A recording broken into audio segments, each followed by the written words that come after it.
দিশে ৰাজ্যৰ দীৰ্ঘতম উৰণ সেতু 10 মাৰ্চত মুখ্যমন্ত্ৰীয়ে মুকলি কৰিব উৰণ সেতুখন মহাৰাজ পৃথুৰ নামেৰে নামকৰণ কৰা হ'ব উৰণ সেতুখন অচিৰে যান-জঁটৰ পৰা কিছু পৰিমাণে হ'লেও সকাহ পাব মহানগৰবাসীয়ে কিয়নো 10 মাৰ্চত মহানগৰবাসীয়ে উপহাৰ পাব আৰু এখন উৰণ সেতু মহানগৰবাসীয়ে দীৰ্ঘদিনীয়া যি সমস্যা যি যান-জঁটৰ সমস্যা সেই সমস্যাৰ পৰা মুক্তি পাব অহা 10 মাৰ্চত কিয়নো মুখ্যমন্ত্ৰী ডক্টৰ হিমন্ত বিশ্ব শৰ্মাই ৰাইজৰ বাবে উৎসৰ্গা কৰিব মহাৰাজ পৃথুৰ নামেৰে যিখন অতি দীৰ্ঘতম উৰণ সেতু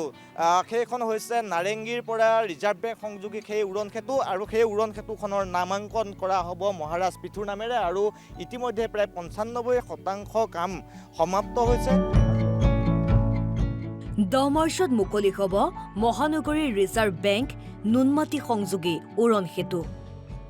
ইতিমধ্যে 90% কাম সম্পূৰ্ণ সেতুখনৰ ৰাজ্যৰ দীৰ্ঘতম উৰণ সেতু হিচাপে পৰিগণিত হোৱা ফ্লাইঅভাৰখনৰ দৈৰ্ঘ্য 4.8 কিলোমিটাৰ আছে 122টা খুঁটা 850 কোটি টকা ব্যয়েৰে নিৰ্মাণ কৰা সেতুখন নামকৰণ কৰা হ'ব মহাৰাজ পৃথুৰ নামেৰে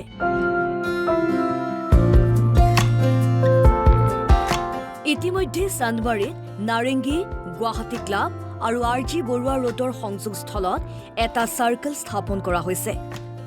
য'ত স্থাপন কৰা হ'ব মহাৰাজ পৃথুৰ এটা প্ৰতিমূৰ্তি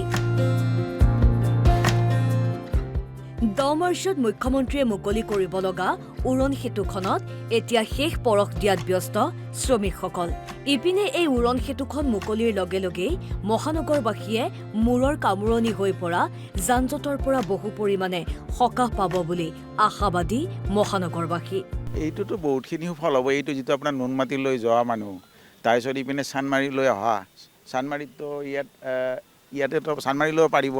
আৰু ইপিনে আপোনাৰ ৰিজাৰ্ভ বেংকলৈ ডাইৰেক্ট যাব পাৰিব এইখিনিতে সমস্যা বহুত সমাধান হ'ব আৰু আপোনাৰ যিখিনি নুনমাটিলৈ যোৱা বহুত এনেকুৱা থাকে মানুহ ডাইৰেক্ট আহি পেলাই মানে ওপৰে ওপৰে বাকীখিনি ডাইৰেক্ট যোৱা মানুহখিনি ডাইৰেক্ট যাব পাৰিব আৰু তলত যিবিলাক আহে তলে যাব পাৰে বহুত সমস্যা সমাধান হ'ব এইটো ভিডিঅ' জাৰ্নেলিষ্ট দীপজ্যোতি কাকতিৰ সৈতে মাধৱজ্যোতি দত্ত অসম লাইভ 24